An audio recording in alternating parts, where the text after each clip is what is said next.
yun, HRM, ang course ang pinapangarap ko. Pero pagdating ko ng senior high, nag-switch ako ng criminology. Eh, doon ko nakita na hindi para sa akin yun. Eh, nakulangan din ako sa financial problem. Doon ako sumuko. Kasi hindi naman tayo perfect eh. Lahat tayo nagkakamali eh, di ba? Pero hindi perfect, nagkamali ka hanggang doon ka lang. Meron at merong way para makabangon ulit. Basta be consistent with your goals. Huwag kang magpadala sa mga sinasabi ng iba. What's up, guys? So, in today's video, magpapansin ulit tayo kay Meta ngayon. Kasi I found this old stuffs of mine during my high school time. Ano, wala lang. Gusto ko lang kumustahin yung old me, my old self. Di ba? So, ano ba? Let's start from the box. This. Mahilig akong kumanta noon. Pero sira na siya. Nadadail. Ay, nadadail. Oh, yan na. Picture frame. Nung nag-move up ako, my grade 10. That's my auntie. Siya yung nag-alaga sa akin when I was a baby. My picture when I was in elementary. Pero ang pangit ko dito. Bakit ko nabili ito? Bagay, mahilig din akong mag-TikTok noon.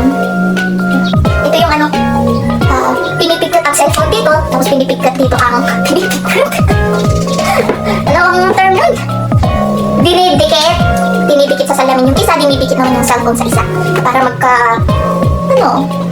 magkaroon ka ng TikTok content. Oh, gel. Ginamit ko to nung boyish pa ako. Para sa mga mata. This was my necklace din noon. Nung boyish pa ako. Oh my gosh, nung bisexual pa ako. Basura, mga school supplies, and ngayon ko lang ulit nakita to. Kasi may sira yung eardrums ko. Pero parang lumalala lang kasi pag sinusuot ko, kaya di ko na sinusuot. Kasi pag sinusuot ko to, lakas ng hangin sa tinga. Parang pinapalala lang niya yung ganun.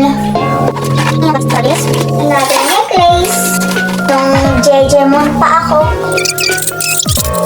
Jackstone. Sinong mahilig sa Jackstone dyan? My childhood memory.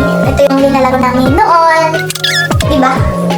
Habang lumilipas ang panahon, nag-iiba ng generation. Pamilya niyan. Tapos ngayon, nasa generation beta na tayo. Wala nang ganito. Case. Mga papers when I was in high school. Song hits. Sinong mahilig ng song hits dyan noon? Mahilig akong kumanta noon eh. Like the sides of a coin, we could separate this, but when I need a friend, you're the one that I choose.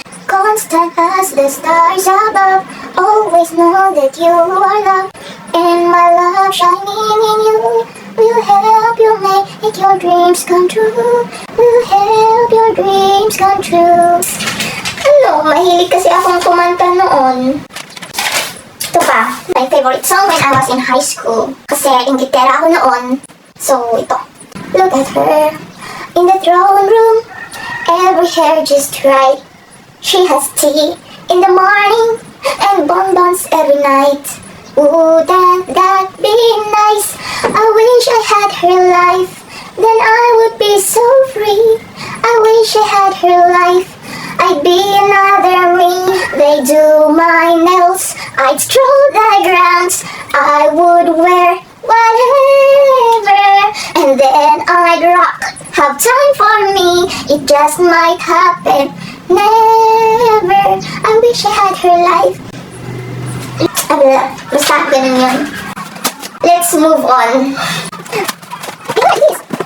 Iba is song hits na naman. So yeah, mahilig talaga ako sa song hits noon. Gusto kong nagsusulat ng mga favorite songs ko, ganun. Kaya pag wala akong ginagawa, kumakanta lang ako. Alam mo ba, sinong nagsabi na crush ko siya? Di ko sinabi, itatago na lang ang damdamin ko. Babalik ka rin, babalik ang mga dati mong mga alaala. Kumustahin ang mga barkada, para balikan ng iyong pamilya. Para balikan mga nakaraan, mga sandaling hindi tayo nagkita. Kumusta na dyan, ano nang balita? Magaganda ba yung mga bagong hita? Sa tagal ng panahon na di nakauwi, nung una kang makilala. binigyan mo ng pag-asa. Ang buhay ko'y bigla na lang nagbago. Dahil sa'yo, ang puso ko'y natuto. Ikaw na sana siyang dalangin ko sa may kapal. Mahal kita simula pa nung una. Sana'y mahal mo rin ako. Diba? Hi, those times maraming mga kanta na nagva-viral tulad ng Republican. It became a part of my childhood kasi marami akong memories dito. Maraming karanasan sa high school. At ito, mayroon akong kwento. Isang love story na nangyari sa kanto. Habang ako'y papunta sa aking trabaho, ay may tumatakbo at bigla na lang kaming dalawa ay nagkabunglo. Ako'y nagtataka. Ayoko. At ito, isang kanta na nag-viral noon. Umasa tapos iniwan. Umasa tapos iniwan. Lumisan di nagpaalam. Umasa tapos iniwan. Nagmahal, nasaktan, naghintay. Umasa tapos iiwan mo lang. Mahal, sana'y pakinggan mo ang awitin kong ito. Na handa akong magbago para lamang sa iyo. Lahat ay aking gagawin. Huwag ka lang mawalay sa'kin. At ang puso't isip ko sana iyo rin nakinig. At maramdaman mo sana ang pag-ibig ko sa'yo. Di sasayangin ang pag-ibig na inalay mo. At handa ko pong baguhin ang lahat-lahat sa akin, be. Mahalin mo lang ako, yun lang ang tangi kong hiling. Unang araw pa lang minahal na kita. Bakit ba ganito ang aking nadama? So yeah, I have 2 song hits when I was in high school. And ito yung next na ginamit ko nung nag-niyokti ako dito sa ganda. Yes. And then this was module. Nung nag-module pa kami during my college.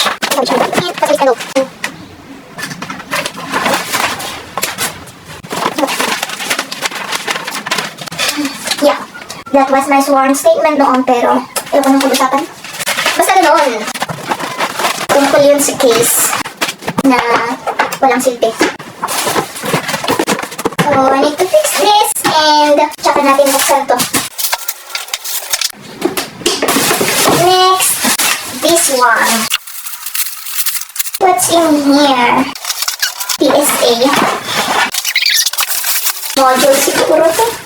Oh, ay, hindi pala. Ito lang naman. Andito pa rin to. Rubik's. Kasi during my high school, dito ako magaling. Ito lang yung talent ko. Rubik's Cube. So, during my high school, ako yung nagtuturo sa mga kaklase ko kung paano mag-assemble ng Rubik's in 1 minute. Ako yung gumawa nito, ha? Nag-hirap ako mag-search sa YouTube.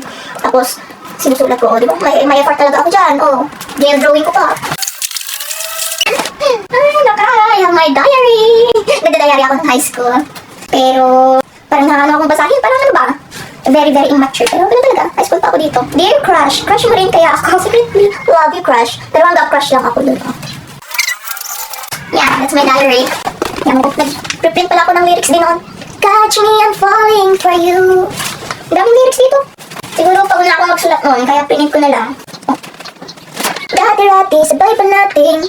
Pinapangarap ang lahat, umaawit pa sa hangin. At amoy araw ang balat, naalala ko pa noon. Nagkagawan ng Nintendo, kahit sarap namang mabalikan ang ating kwento. Ikaw ang kasama, nawala na walang boses. My arts during my high school time. And these were the comments from my classmates. Yan. Hindi ko sure kung nabasa niyo. Basta, greatest ambition, stewardess, cruise ship, astronaut. Ang taas ng pangarap ko noon. Pero wala naman kaming, hindi naman kaming mayaman. Kasi pag mag-aaral ka ng ganito, million-million ang gastos. Taas talaga ng pangarap ko noon. Gusto ko maging stewardess, pero 2025 na. Tambay pala ako. Inspiration and motivation. Being loved and cared. Talents. Rubik's Cube play, diba? Rubik's Cube lang yung talent ko noon. And my weakness. Financial problems. Being unloved. Financial problems talaga. Diba? Ang taas ng sinulat ko dito, ambition ko tapos weakness ko being financial problems. Ay, nako. Ganun talaga ang buhay. Hindi naman natin pwedeng kontrolin ang buhay. Hindi naman porket gusto mo yon, mararating mo. Nasa realidad pa rin tayo. We cannot deny that we are in a reality. Hindi lahat ng gusto natin, makukuha natin. Isipin na lang natin na hindi para sa atin yon. Iba yung journey pala natin. Threats. Di ba? Threats, financial problems. Yung talaga ang problema ko noon, high school. Iniisip ko kung paano ba yung college. Ano ba yung college? Kung hindi na dahil sa COVID, kung hindi na dahil sa pandemic, hindi ko naapakan yung college eh. At saka, kung hindi mo po si Duterte, makakapag-college pa ba ako? Siya naman yung nagbigay ng scholar sa mga public schools. Kaya kung hindi dahil sa kanya, hindi ako nakapag-college. Hindi ko natapakan yung college. O, diba? Pero kahit pa paano natapakan ko pa rin yung college. Kaya, salamat pa rin. Kahit pa paano Duterte, salamat pa rin. Problema ko talaga kung paano ang asenso kasi ganito lang kami. Tapos, ito, may sinala. Short prayer. Sabi ko. Short prayer. Lord, I am coming to you today with a heavy heart filled with regret over the past and anxiety for the future. I have made many mistakes. Help me to forgive myself and others so that I may make amends with all concerned. Grant me peace of mind so I can fill my life with your goodness and grace. Guide me towards a good job.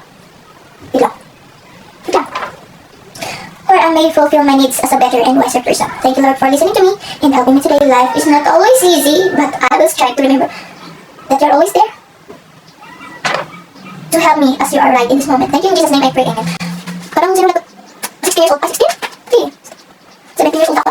17 years old ako dito eh. Parang ngayon lang ako nakarelate, no? Parang ngayon lang ako nakarelate sa simula ng 17 years old me. Ewan ko magsalita pag ano, kasi may pagkaiyakin din ako minsan. And I hate dramas. HRM, ang kursong pinapangarap ko, pero pagdating ko ng senior high, nag-switch ako ng criminology. Eh, doon ko nakita na hindi para sa akin yun. And nakulangan din ako sa financial problem. Doon ako sumuko. So, ito yung sinulat ko when I was 17 years old.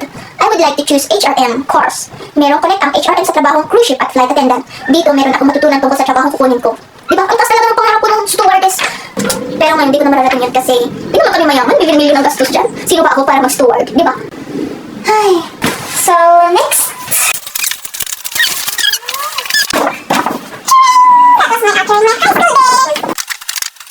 Ano pala namin to?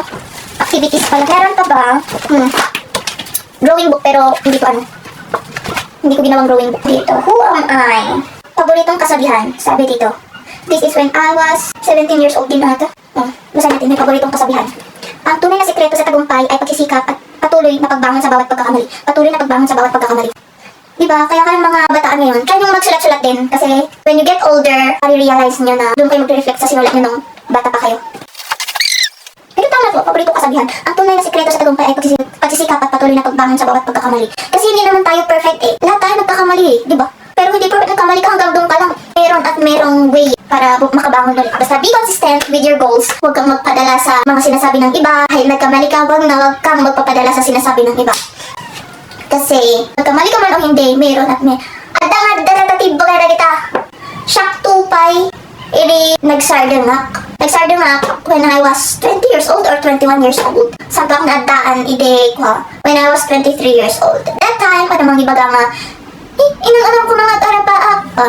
For me, hang kumot kinet hanggang ijelang tikayak. So nga tikunak, diskarte kami latang na bumawin Nakaadal man anuhan, adang lang tikwa.